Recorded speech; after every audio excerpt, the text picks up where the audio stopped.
How to fix Roblox is unavailable in your country to comply with regulations. Here's a step-by-step guide to resolve this issue. First is to open your browser and navigate to roblox.com. Sign into your Roblox account using your credentials. Once logged in, click the settings icon in the top right corner of the screen.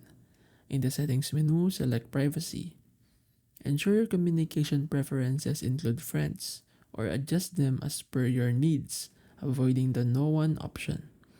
In the other settings section, verify that accept no one is selected. This is optional, but if you want added security or are setting up Roblox for a child, activate the parent PIN. Go to parental options and enable the PIN.